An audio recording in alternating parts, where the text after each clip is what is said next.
Hello, everyone. Welcome to my talk. The title of this talk is Optimizing Speed and Scale of Real-Time Analytics Using Apache Pulsar and Apache Pinot. And I actually have both DataStax, which is the company I work for, and then also Startree, which is supposed to be my co-speaker, Corinne Warlock, but she can't be here today. So I'm also covering her part. And also just a note that this talk is only 30 minutes, so it's going to be a bit compressed. And then I welcome you any questions afterwards as well. And also not just here on site, but it can be offline too. So, okay, so thank you very much for coming. And first of all, if you're interested in this slide deck while I'm talking, it is here, the QR code, if you're interested. Just a very quick thing is that, well, DataStax is the company that's the flagship product is Apache Cassandra on the cloud, Astra. So they've been in business for 10 years, based in California. And recently, a year and a half ago or so, adopted Apache Pulsar. And it's now also managed cloud platform called Astra Streaming, and that's Pulsar underneath the hood. And then with Startree, they are a startup company, and if you're familiar with Confluent, Tim Berglund, who was the DevRel director at Confluent before, he's now at Startree. So they are open analytics, and they are the ones that power pretty much LinkedIn, all of their online real-time analytics too. So that's Startree. Okay, so with that, let me start. Very quick, I don't need to introduce myself as much since presumably you were here this morning when I did my keynote. So I'm streaming developer advocate at DataStax for those of you who didn't come to this morning's session. So I was an engineer for 20 years before, over 20 years actually, in more Java. And then prior to that with some C and Unix and then Java, and then started becoming an advocate in 5 years ago at IBM, and now I'm at DataStax. So, and I'm also Java champion and based in Chicago. I also run the Chicago Java Users Group. And this is just a quick thing since Corinne isn't here. I told her I would just kind of introduce her to to you here because the slides too from Startree is from her. Corinne's from Startree. She's head of developer community at Startree. Yeah, she's just a very energetic person too, but too bad she isn't here today. But yeah, so just introduce you to her. Okay, so today's agenda, basically too, I wanted to start by kind of understanding the problems that we are trying to solve here with Apache Pinot, and then also pair with Apache Pulsar. Although I don't necessarily now have a use case to show you. I will have future talks that will actually have demo too. But for now, it's just more about the talk. You can use Apache Pulsar as a data source for you to ingest data, so then it feeds into Apache Pinot to do real-time analytics kind of work. So we kind of try to understand the problems first, and then giving some examples, and giving some quick background of the evolution of real-time analytics too. And then basically too, how can we use, what can we use for solving the problems is basically an open source solution using Apache Pinot for real-time analytics, and then also then Apache Pulsar for the real-time data ingestion part. So that's pretty much it sums up for the next 30 minutes. But let's first start too, talking about the types of analytics use cases. I think what we are more used to these days when we think about analytics is, from the, let's say, 20 years ago or something in the IT industry, most of the time too, we are dealing with statistics, right, being displayed on dashboards in your company, maybe website, for marketing, for business decision makers.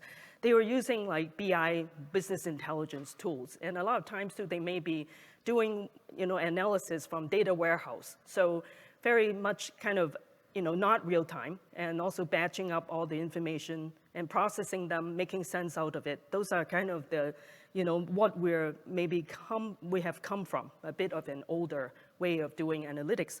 And then now with the, times have changed now, we're kind of talking about machine learning, artificial intelligence. So now too, there are also the machine learning part that's ingesting like real-time data, and also, essentially too, defining your data model as the data comes in. That requires kind of real-time, huge volumes of data kind of processing too. So that's machine learning. For example, even like machine learning ops, right, ML ops too. They are essentially helping, it's like DevOps, but then it adds in the machine learning data part of doing real-time analytics and immediately turning out the model and immediately doing rapid deployment. That's the theory. Okay, so that's machine learning. But then today too, this particular example we're talking about is more about user-facing analytics. So a very good example would be like with LinkedIn. On your LinkedIn profile where you see statistics like who has viewed your profiles, how many people have viewed your profiles, or all sorts of stuff, to your account. And that's actually utilizing real-time analytics software. And they actually, at LinkedIn, they are using Apache Pinot. So, and in fact, too, Apache Pinot came from the LinkedIn engineering, too. So now this company is called Startree that's working on developing further. Okay, so then this is just a diagram explaining to you, again, kind of going back, right, the dashboard BI tools. They are kind of more dealing with data that's already in your warehouse. You're drawing them out and doing analytics and drawing out pie charts and graphs and all sorts of stuff. That's kind of BI tools. And then again, well, this one is actually machine learning too, as you can see. How many of you actually are working with machine learning, maybe? I'm just curious. Or maybe some, yeah, maybe you're then familiar to having to ingest huge amounts of data. But I think my understanding is that I think a lot of the machine learning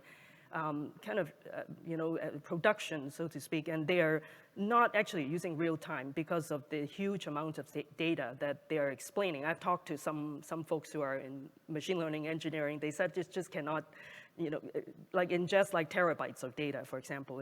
I think right now maybe the streaming systems are still a little bit like short on being able to ingest so much data. But theoretically, though, once kind of reach a point of maturity, you can actually do real-time, huge, really like huge, humongous set of data too at the same time. So.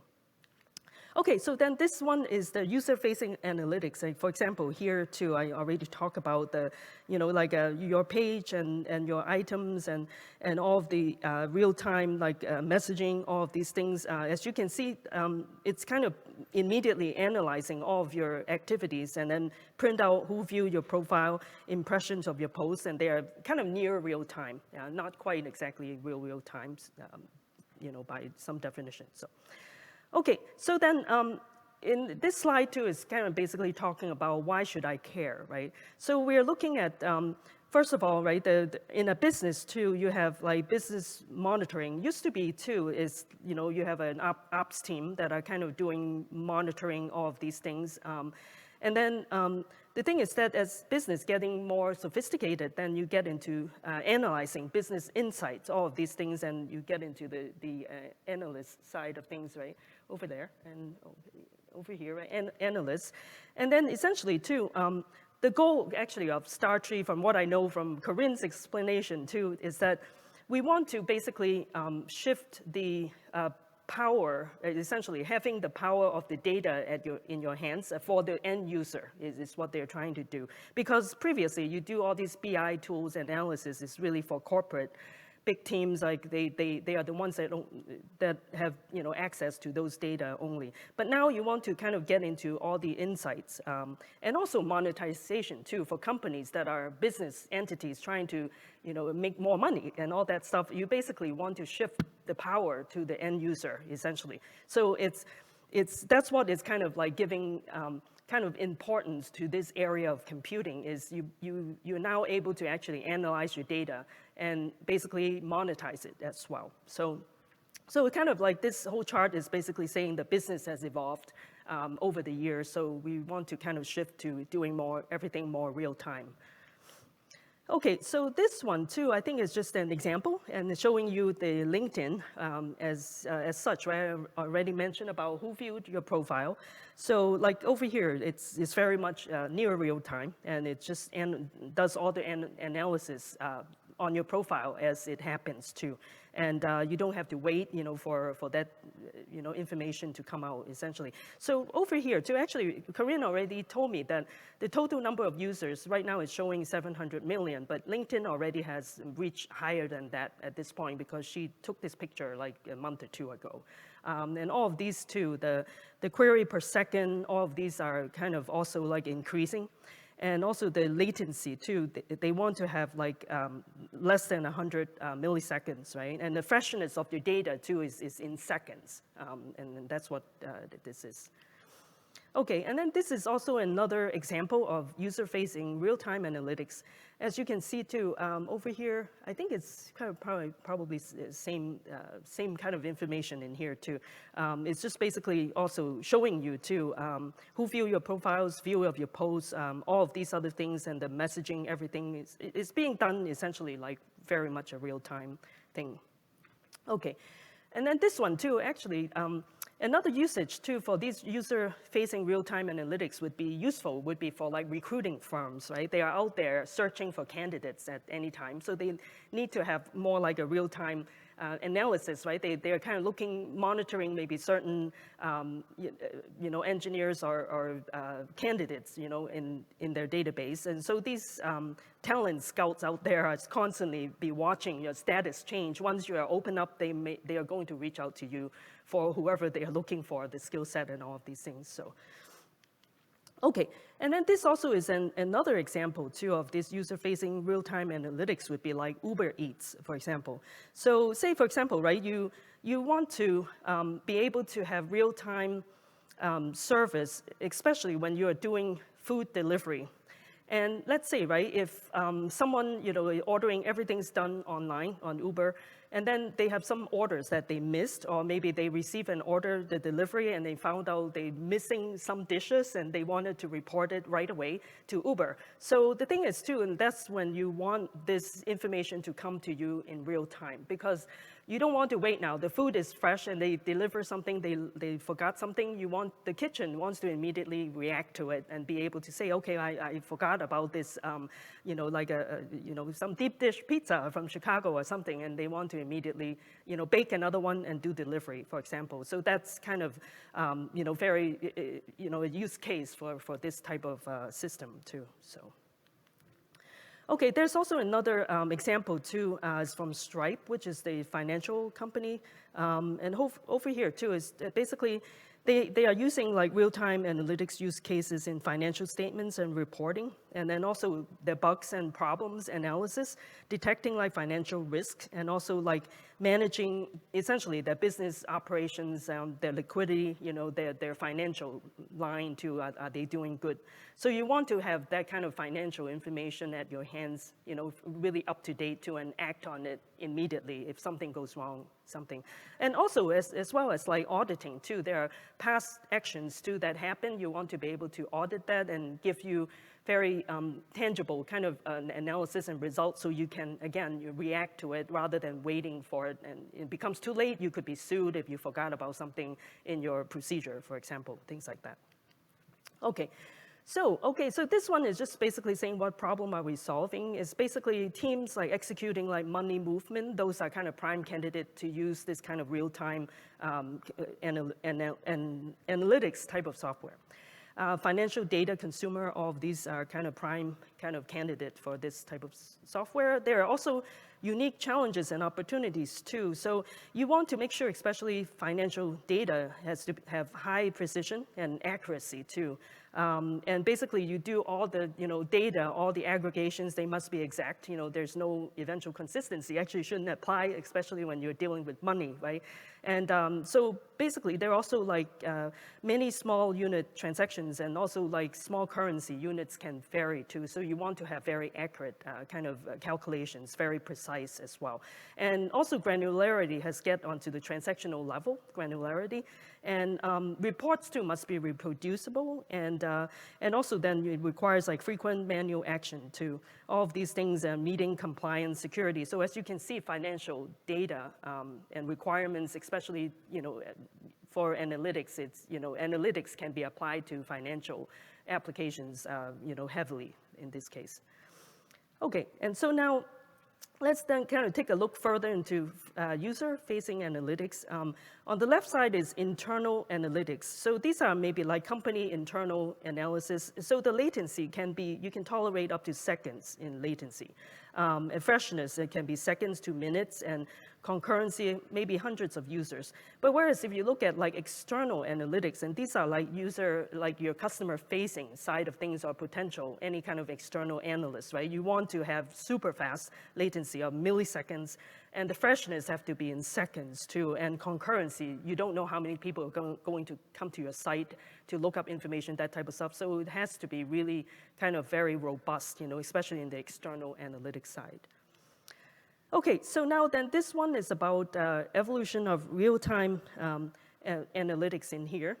So essentially, we're talking about this landscape is rapidly changing. It used to be the OLAP, right, online analytical processing system that are older, doing like data warehouse and dealing with data that's kind of already data at rest, and you pull them out and do things with it. But these days too, we want things to be done much faster. You want the data comes, you want to analyze it right away and turn, into like a shopping cart recommendation, for example, things of that nature, right? And all of these things, as you can see, from internal-facing analytics, we're now going to user-facing analytics, and then structured data has become like going into semi-structured data too. And then over here to approximate data, query consistency in the past. Now we want strong data and query consistency. And there used to be the slice and dice queries too, that is in the past with your data warehouse, slice and dice, all of these things. Now we kind of want to support like full SQL semantics. And also, in the past, it would be gigabytes to terabytes of data, and now terabytes to petabytes of data. So we're handling much more data right now in today's kind of economic climate, right? The market out there, that's how it looks like. So now we go kind of talk about, we want to build a user-facing real-time analytics system. On the left-hand side, we know it comes in. We need to ingest, that's very important. Essentially, the whole pipeline needs to be all real-time, real fast. Real-time ingestion and high dimensionality, and the velocity of ingestion has to be very high. So, and then essentially too, it has to be highly available too and very scalable, operating in the cloud environment. And also the cost too, you want to keep the costs down, very effective. And on the left side, as you can see, we're dealing with these user-facing real-time analytics. It has to be seconds of freshness and thousands of query per second and milliseconds latency. So now the question mark is, who can help us with doing real-time ingestion? So now this is where Pulsar, we're kind of like to suggest to you, and of course there might be folks already using any other kind of ingestion, right? Streaming kind of ingestion, like for example, Apache Kafka. And Apache Kafka is fine, it does its job and everything. But the thing is, I want to introduce to you Apache Pulsar, because over here too, as you can see, it is using a traditional pub/sub architecture in its kind of a quick introduction to you. It is using pub/sub as an architectural kind of approach to developing. It has a broker that helps with distributing messages, right, in high volumes, high ingestion, very fast too. And then there are brokers that will be handling all of these messages. It's much like you produce your messages, pub/sub producer-consumer kind of approach. The producer will produce messages, send it to the broker, but label it as a topic, right? And it's like a post office. Think of it, broker is like postmaster. I get the messages and it's labeled as such, and when the messages comes, then I'll deliver to whoever is interested in receiving the messages. Those are the consumer. The consumer must subscribe to your topics.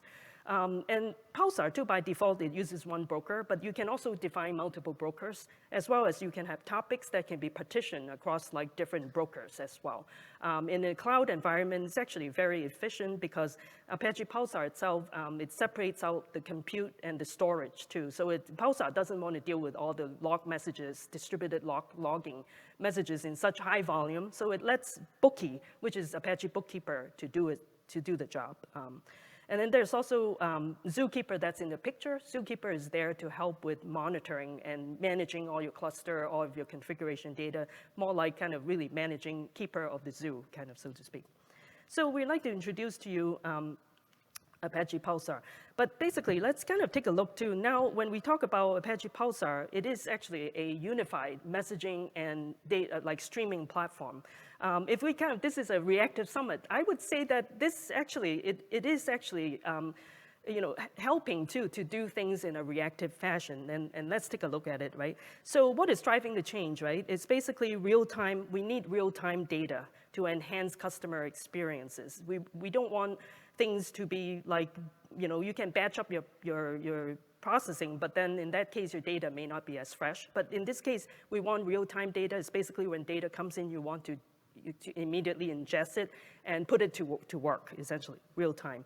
And then another thing is that there's also, essentially, I mentioned about machine learning kind of cases. You can use it to build data pipelines to kind of essentially ingest huge amounts of data and then push it into your data pipeline to do machine learning type of analysis right away, and then immediate turnaround. Then you update your machine learning model and be able to deploy it right away. So that's the idea. You want to have that constant kind of streaming in of data, huge amounts, and being able to do that really quickly.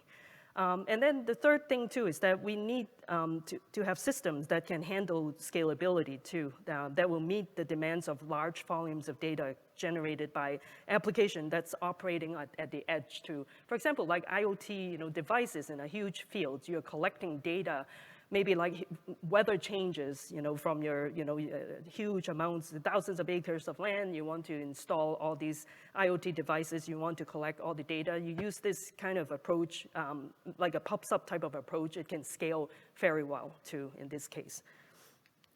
Okay, so now kind of take a look to, again, summarizing, right, why event streaming? Because we want to watch for the events with the system or the application.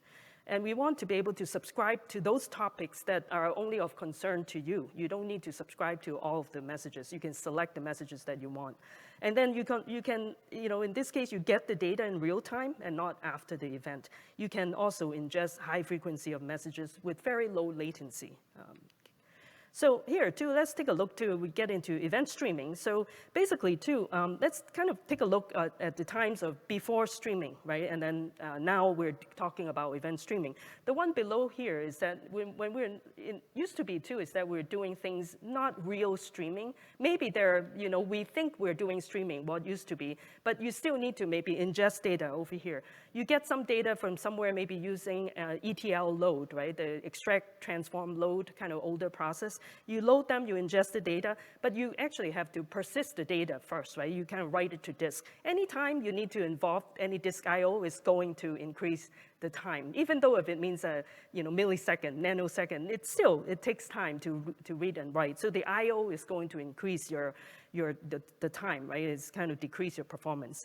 Okay, so then what we used to do is ingest data, persist the data, and then you then have to read the data back and then do any kind of processing on it. After that, you write it back to your database, to some data store, you persist it back, and then you do more selection. So it works too, not that it's saying not working, but it's just slower because of this extra layer of your persisting to the database, right? Sometimes it may not be necessary too. So if you look above here, we're talking about streaming and everything too. You ingest the data and it's in memory. You process the data in memory. And then once you after you transform your data, then you output it to a sink. Is some kind of destination where you write it to. And then from there, you can do all the selection. Everything is being done kind of faster using this approach. Okay, so now let's get introduced to you Apache Pulsar. So Pulsar, too, what is it, right? It's an open source project created by Yahoo Engineering back in the early 2010s. At the time, they were dealing with Yahoo, all the finance, all kinds of Yahoo services. And then they realized that it's not able to handle a situation in which you're doing things on the cloud. You need to add another cluster to your cloud, all of these things, and they find that there are no library already out there to handle how do you actually deal with the scalability aspect of your infrastructure. So then they decided to work on Pulsar and develop Pulsar. So over time, it has added quite a number of features to it. And in 2016, they contributed to the Apache Software Foundation. And then in 2018, it quickly became a top-level project. It is very much of a cloud-native design, right? I call it like it's born with the cloud-native DNA because it takes into account, I'm going to run this event streaming platform in the cloud-native environment. It has to be very efficient, and it takes care of of the infrastructure dealing with the cluster. It's all cluster-based, and also it's multi-tenancy too, this architectural approach, and I'll show you in a few slides about this multi-tenancy kind of approach it takes.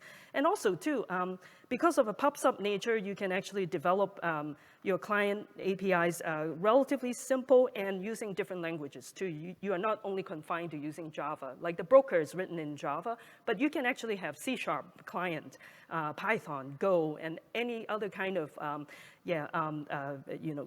what you call community contribution like Scala. It also supports too. And also the message delivery part is guaranteed too. So the broker, basically you have messages reaching the broker will guarantee that it gets delivered to this intended target, even after the network has gone down, for example. And there's also a serverless functions framework called Pulsar functions too, that you can do message transformation as the data is traveling through your pipeline too. So then you don't need to rely on yourself writing another function layer or maybe another external library too.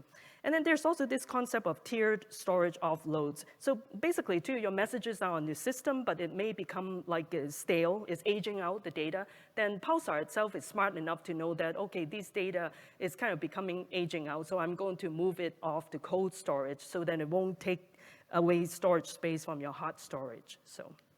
Okay, so this is, again, just a summary. Apache Pulsar is distributed messaging and streaming platform, open source, very cloud native in nature, too. And as you can see, these graphs is showing is increase in popularity in GitHub as it reflected in the number of contributors and the number of GitHub stars. And then these are just a sample of companies that are using Pulsar. It is still kind of growing in importance at this point.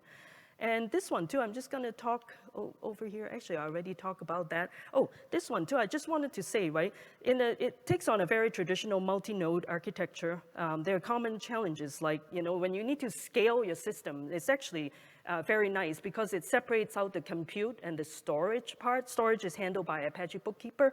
So when it needs to scale, like all of your topics, too, Pulsar will take care of spreading out all of your topics accordingly, so then you don't need to worry about it. For example, if you're using Kafka, you know that how hard it is to do scaling. You need to do a lot of manual process to make things, shift things around. But Pulsar is already built in. It knows how to kind of rebalance all of your topics, and that part is really important too. And so everything is very loosely coupled in this structure. And okay, I know I don't have as much time, but I wanted to quickly kind of highlight, right, separation between compute and storage is one big thing. And also that supports like geo-replication is that geo-replication, quickly saying, is that you can have data centers scattered throughout the world, and you have to do different replication. You can do it like actively, and also too, you can do selective message replication. For example, some region of the world, you don't want data necessarily to be replicated everywhere else, right? For example, like GDPR in Europe, you don't want to like replicate those data to regions that are not, allowed to have those. So it's all built in. And this one too, another differentiator is having the multi-tenancy kind of way of organizing all of your data. So in your cluster, it's already built in. You can organize your data like using different tenants too. You can have different departments that are managing your own namespace, all of your data. So it is kind of already built in with all of these things, and it's basically helps you to organize all of your data better too.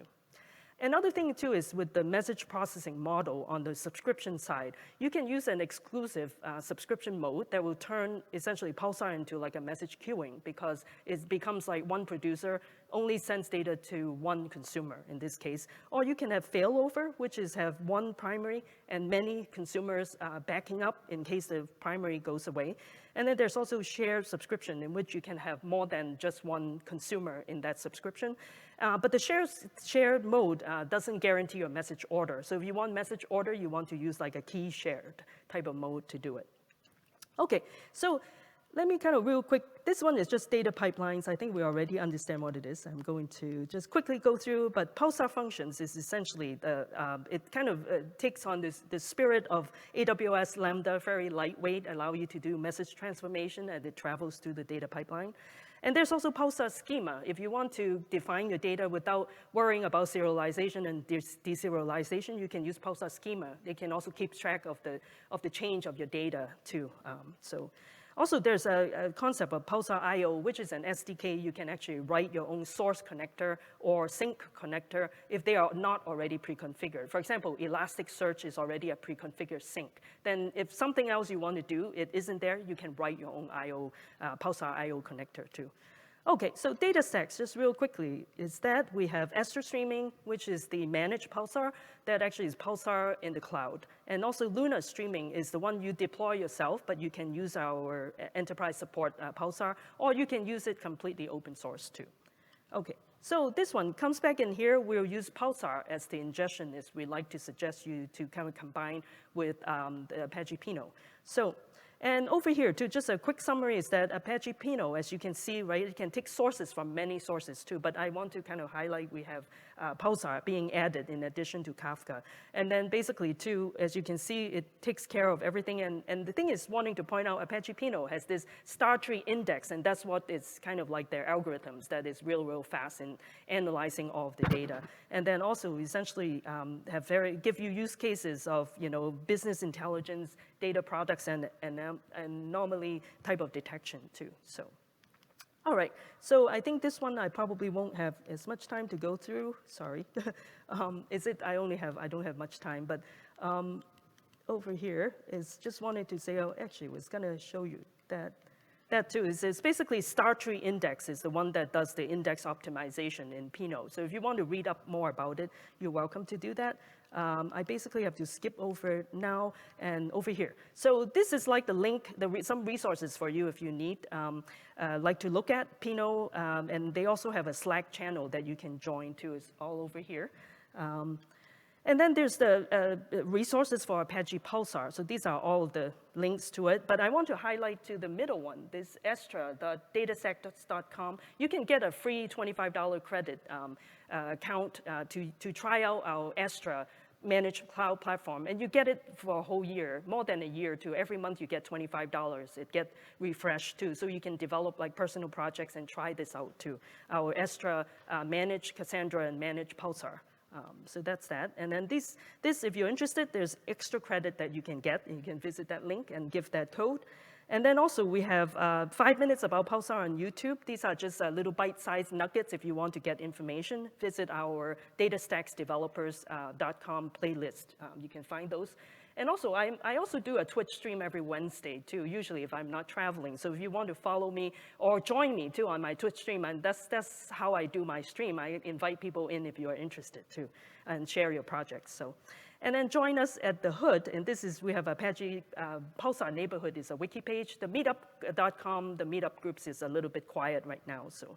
And then with that, I want to thank you for coming, spending the time on my talk. And then this is my contact information, my LinkedIn profile, my Twitter account, and also my Discord. I also have a Discord server, too. And this is just a picture. That's Corinne, and then we were at Zurich when we went to a Vox Days conference. So that's Corinne's connection information if you want to get more information about Apache Pinot and Startree. So with that, I want to thank you, and I hope you enjoy the rest of the conference. Thank you.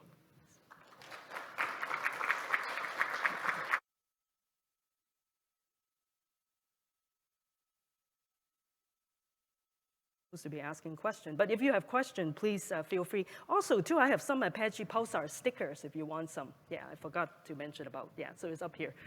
You can take more than one, too, if you like, so please feel free.